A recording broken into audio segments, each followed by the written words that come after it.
दोस्तों हाजिर हूँ हर सुबह और हर शाम की तरह लेकर देश और दुनिया की तमाम बड़ी खबरें। नमस्कार दोस्तों, स्वागत है आप सभी का हमारे चैनल पर। तो हमारे इस चैनल को सब्सक्राइब जरूर कर लीजिए ताकि आप कोई भी खबर कभी भी मिस ना कर पाएं। आज के इस वीडियो में जानेंगे कोरोना वायरस का देश में कहर, कितने लोग हुए पीड़ित और कितनों की अब तक मौत। देश में 1 अगस्त से एक बार फिर लगेगा 18 दिनों का संपूर्ण लॉकडाउन। आज से इन राज्यों में लगा संपूर्ण लॉकडाउन, जाने क्या रहेंगी गाइडलाइंस। अशोक गहलोत का बड़ा हमला, कहा मैं जानता था पायलट निकम्मा, नाकारा और धोखेबाज है। ब्रिटेन पर भड़का चीन, कहा अमेरिका की धुन पर नाचना बंद करे। दुनिया को आज मिल सकती है कोरोना वैक्सीन, लैंसेट के संपादक के ट्वीट से चर्चा शुरू।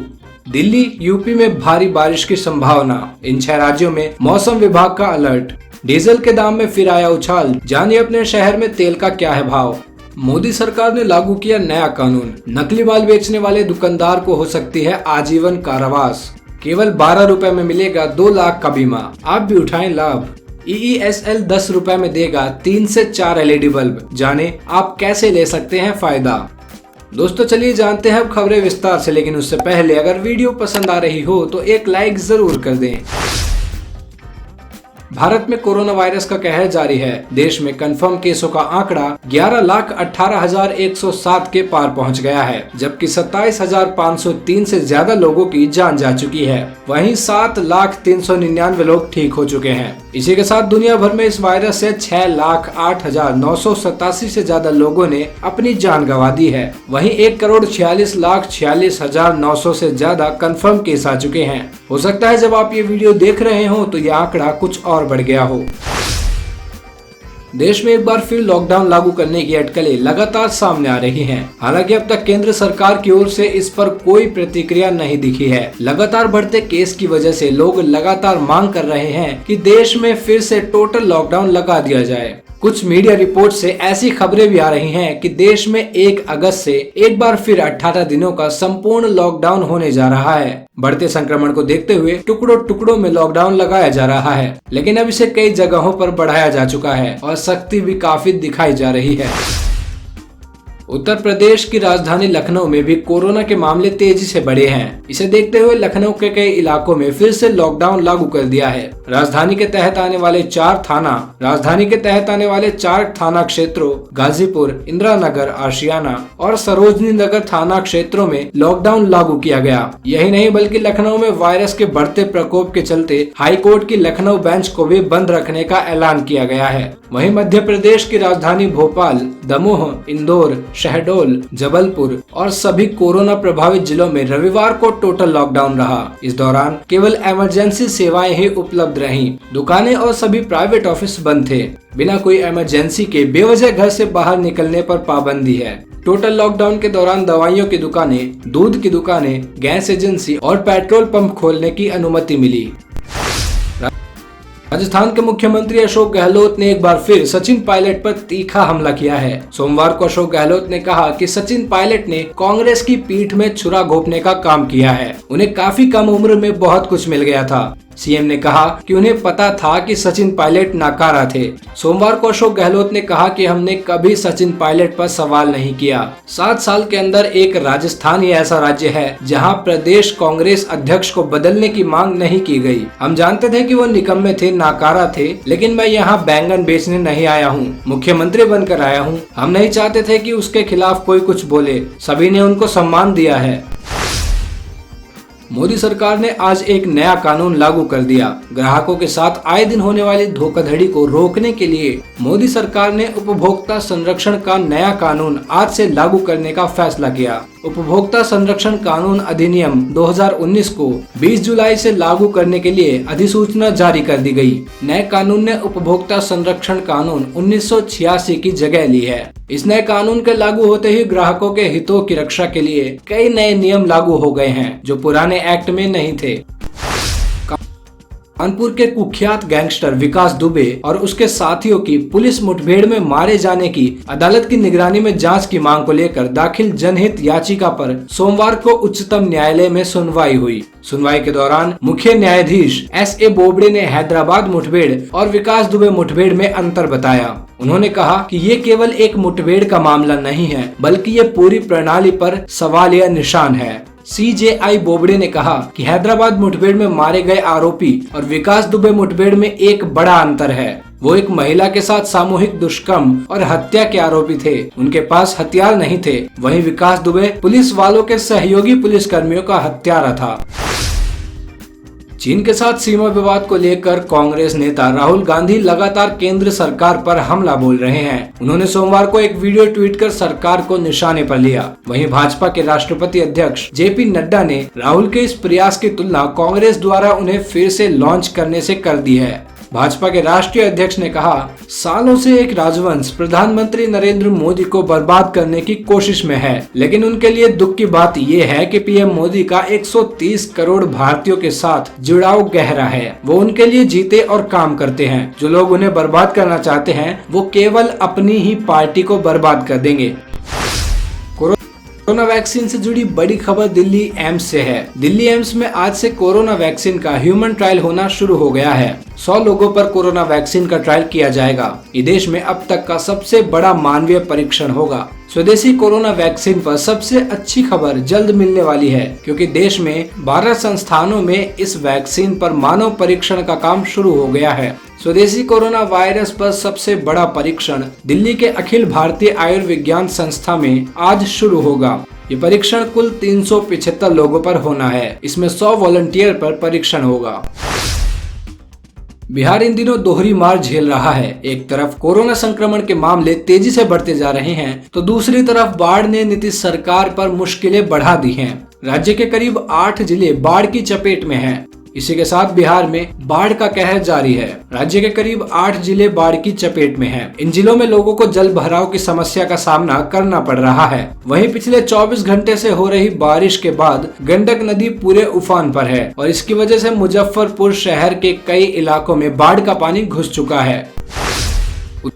उत्तराखंड के पिथौरागढ़ में बादल फटने से कई घर जमींदोज हो गए।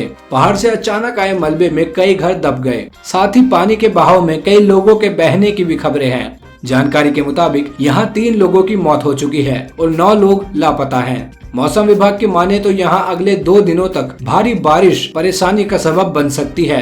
रविवार की रात हुई भारी बारिश के बाद यहां मुंशियारी के टागा गांव और बंगा पानी के गेला गांव में बादल फटने से तबाही मच गई। कई घर देखते ही देखते जमींदोज हो गए। गेला गांव में 3 लोगों के घर के मलबे में दबने से मौत हो गई। वहीं यहां 3 अन्य घायल हुए हैं।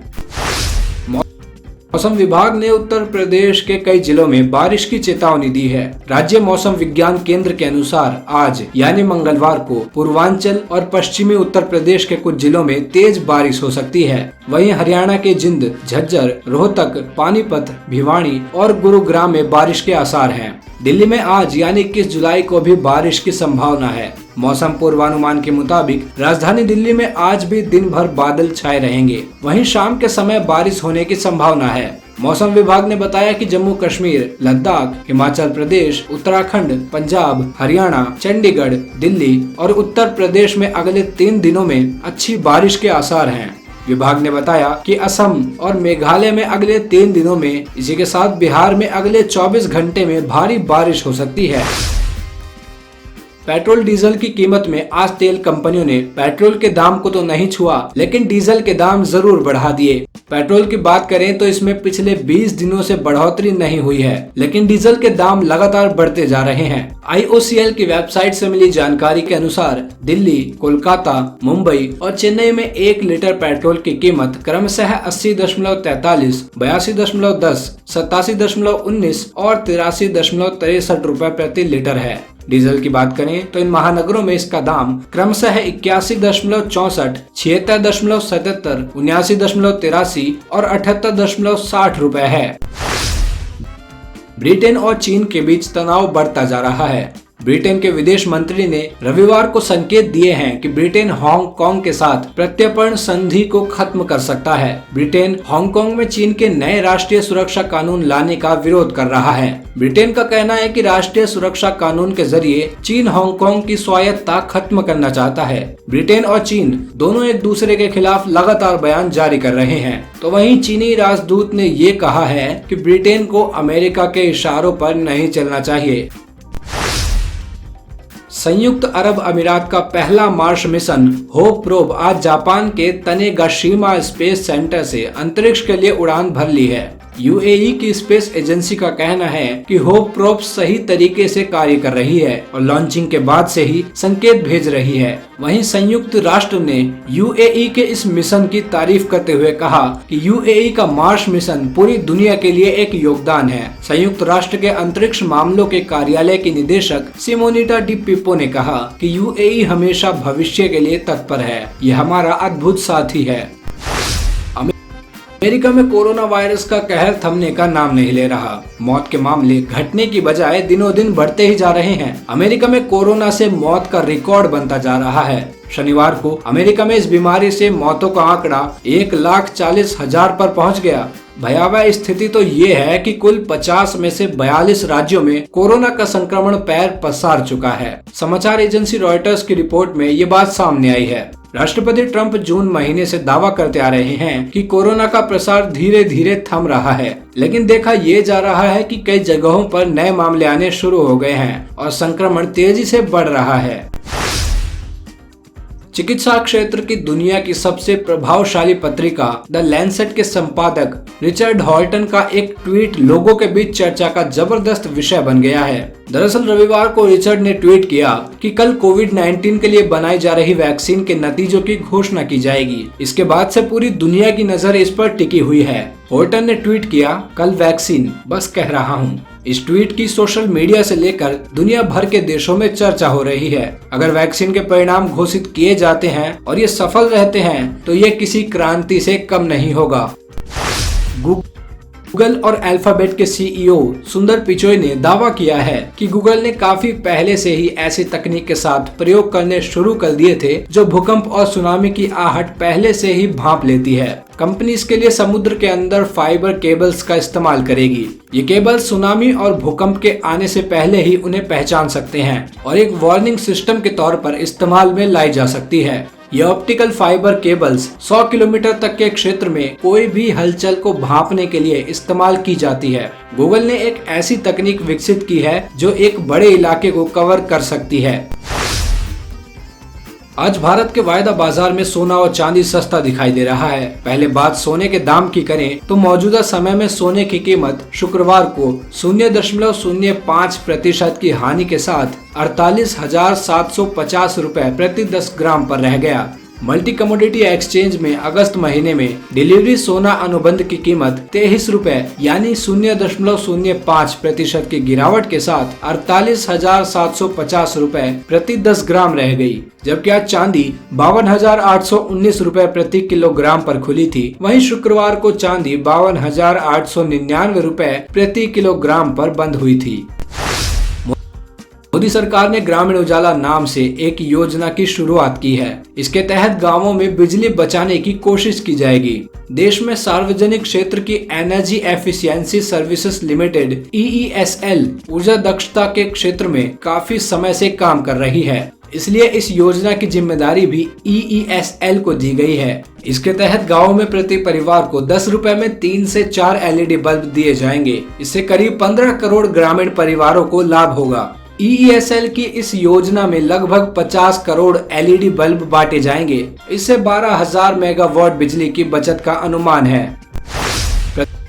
प्रधानमंत्री सुरक्षा बीमा योजना एक प्रकार की दुर्घटना बीमा पॉलिसी है, जिसके तहत दुर्घटना के समय मृत्यु अथवा अपंग होने पर बीमा के राशि के लिए क्लेम किया जा सकता है। प्रधानमंत्री सुरक्षा बीमा योजना 1 साल तक वैलिड रहेगी, जिसे प्रति 1 वर्ष बाद रिन्यू करवाना होगा। प्रधानमंत्री सुरक्षा बीमा योजना के तहत मृत्यु एवं पूर्णतः विकलांग होने पर 2 लाख रुपए व आंशिक तौर पर अपंग होने पर 1 लाख रुपए बीमा राशि दी जाएगी।